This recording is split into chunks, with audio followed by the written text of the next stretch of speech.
5:30 and one. Sportsworld, most famous cricketers of all time.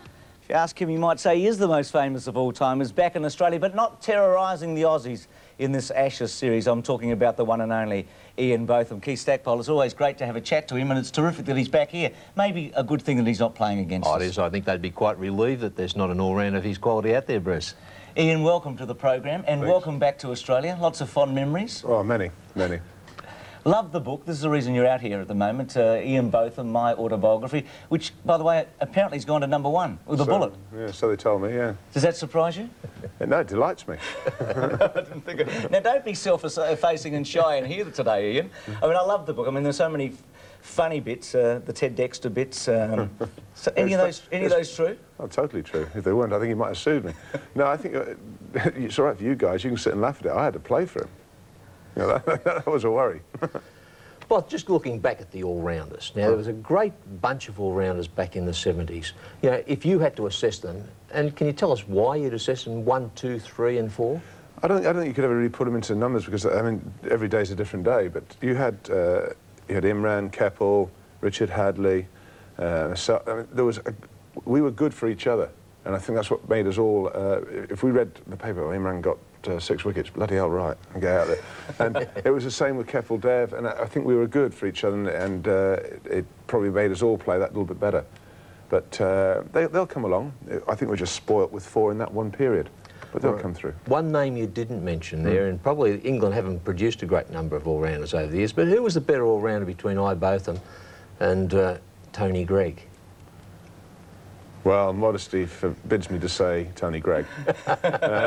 Who had the biggest ego? No, I'm not arguing. That's not a contest.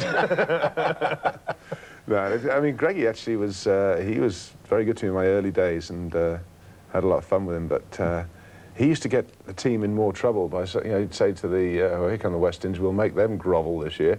Suddenly you've got 5 West Indian bowlers wanting to bowl at 300 miles an hour, not 100 miles an hour, to reverse the words. He was always in a position to drive himself down the batting order too if things got a bit tight. Yeah, no, actually, no, did that. I remember going out one day with he had the sand shoes, and he had a hole where his toe had been busted. Michael Holding used to bowl a few good balls up in that area, and Greggy was hopping all over the place. Keith's mentioned that the all-rounders. You mentioned one great fast bowler, Michael Holding. I remember in the book, an over he bowled to Jeff Boycott. You said that was absolutely memorable. But you didn't include him in the best of the rest team. You picked Lilly, Hadley and Ambrose and Garner. I wouldn't mind that on your side, would you? No, they're all pretty good, aren't they? It was an amazing group, wasn't it, in the period that you were playing? Well, yeah, I think Dennis Lilly was the best of the lot. I think old DK was any wicket, any conditions, anywhere in the world. One guy that you knew would give you a top performance was Dennis Lilly, and he had that presence when he walked out in the field, a bit like when Viv walks out to bat. When Viv Richards walked out there, the hairs on the bowler's back stood up, and I think that when DK got the ball, I can remember being at many times hearing the kill, kill, kill chant, and luckily Derek Randall can understand it, but but no, I mean, that's what it's all about, characters and enthusiasm, putting bums on seats. Both, you had great respect for Mike Brearley as a captain. You know, you in the book, you're a little bit controversial about some of the other captains, but you as a captain yourself, captain 12 times, you didn't get a notch up a win. Does that leave an empty feeling in you as a captain? No, not really. I actually thought we had a couple of moral victories. Stacky, we went to, you know, my first 10 tests were 5 at home to the West Indies and 5 away. An easy draw. Yeah, amazing, yeah. We actually lost 1-0 and 2-0. Which I thought was slightly better than we did in the next 2 series, which was the Blackwash series, 5-0, 5-0. So, no, it didn't really bother me. I was actually quite pleased at the end to get rid of it. Because I guess, Keith, people would say that when you gave up the captaincy, suddenly everything happened for you in that famous series where you turned it around at Headingley, etc. But you dispute that, don't you? You felt that you were ready to play some good cricket. I was playing fine cricket anyway. I was scoring lots and lots of runs for Somerset. I was getting wickets. And I knew that it was just around the corner was going to be another good knock. And it's the old catch-22 situation. I can't win either way, can I? Because, well, I'm just happy to be there. You know, everyone else can stew over it. But with Jeff Boycott, did you really strip him down and spray shaving cream all over him? Oh, yeah. Why? Why not? Was he that bad of a teammate? I don't think you could ever really call him a team man, Boyks. I mean, Basil D'Oliveira once told me, people say, is Boyk selfish? Well, I'll let you draw your own conclusion, because Basil tells me this great story. He said he was batting in Adelaide in about the third, fourth test, whatever it is, in those days, and you guys had Johnny Gleeson, and none of the boys could work him out of the front of the hand. And at the end of, as they're walking off at the tea break, old Baz says to Boyk, he says, yeah, come here. He says, I've worked him out. I know how Johnny Gleeson's doing it. And Boyk looked at him and said, well, don't tell the other buggers, I've known since the first test. So you draw your own conclusions. But if I've got one hang-up with the book, it is that I get the feeling in there, anyone over 50 that's in cricket is a dead-set waste of time. And, you know, I'm over 50 now. Like, you know, Illingworth's taken over. You're a bit critical of his selection. I get that feeling that anyone over 50 doesn't know anything about the game. No, what I'm trying to what I try and put over there is that in England we're too old to play at 35, but you're not old enough to administer it in the England camp until you're over 60. So what do you do for 25 years? Walk around a field, go walk about, and forget everything you ever knew. That's my argument. And also I think that if you've got the England side, they deserve the best players, the best people to coach them. I mean, Bob Willis, to me, was a great guy who went out there, fired up, and would run in all day. Surely that's the kind of guy that someone like young Darren Gough wants to speak to about bowling, because he can think, well, I used to watch that guy, and he was pretty mean and used to run in. So unless you give the players the best around them, you're not going to have the best. And I think we tend to, I suppose there's an old saying, jobs for the boys. But it's in England, I don't think we've quite got it right yet. What about Jonesy? He's a great mate of yours, Dean Jones. Dino, yes. Do you think he should have retired?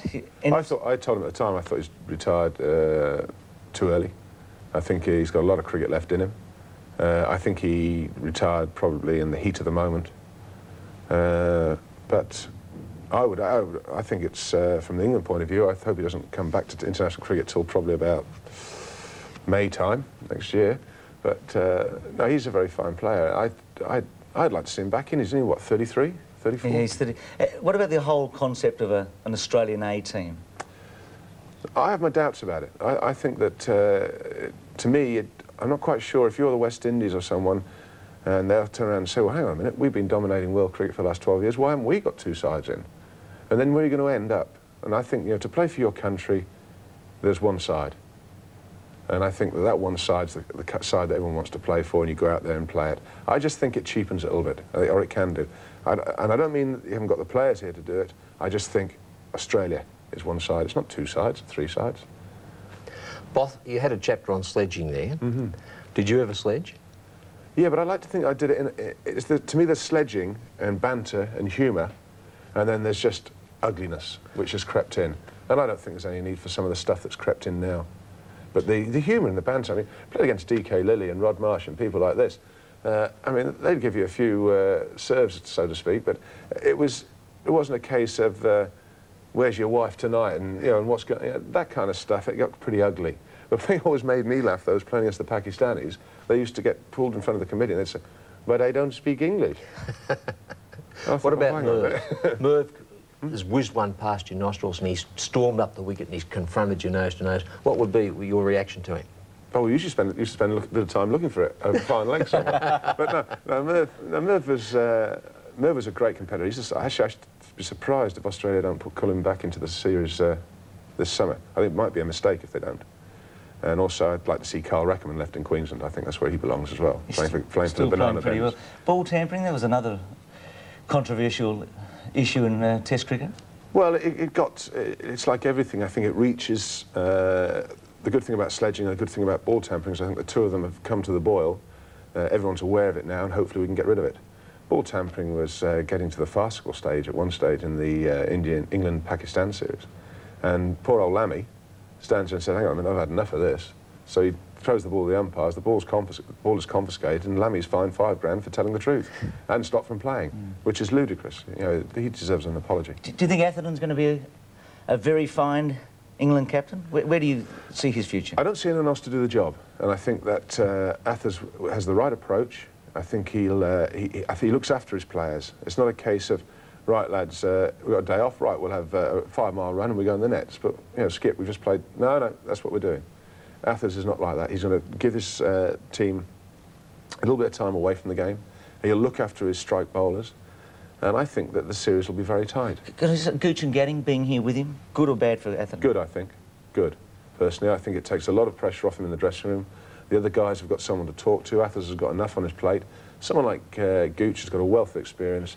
And Mike Gatting, well, we all know what his character and how he wants to play it. Both the royal family must have been disappointed when you retired. It allowed them to get back onto the front pages over there. They've done pretty well with it too. They're not doing too badly at the moment, are they? Yeah. I reckon, Ian, at your best, you might have had trouble knocking them off. Oh, no, How many times did you get the front page over in England? I wouldn't want to think. Was it all warranted? Not all of it, no, but I mean, I'm no saint. But some of the things I was meant to do, Christ, it was a hell of a party, but I don't remember it. And just finally, 4 for 120, chasing 330. Do you miss that, walking out to the middle? I'd rather be looking at another birdie for a 69. Good on you. It's been great chatting to you, and good luck with the rest of your tour to Australia. I know you're off to New Zealand. Hope we can catch up with you soon. Thanks a lot, boys. Nice to see you. Let's hope the Ashes are 3-0 for Australia, Keith. Wouldn't that be lovely, Ian? We'll take a break. Back with more after this. It's a full-time job, you know, even since I've been on the world circuit.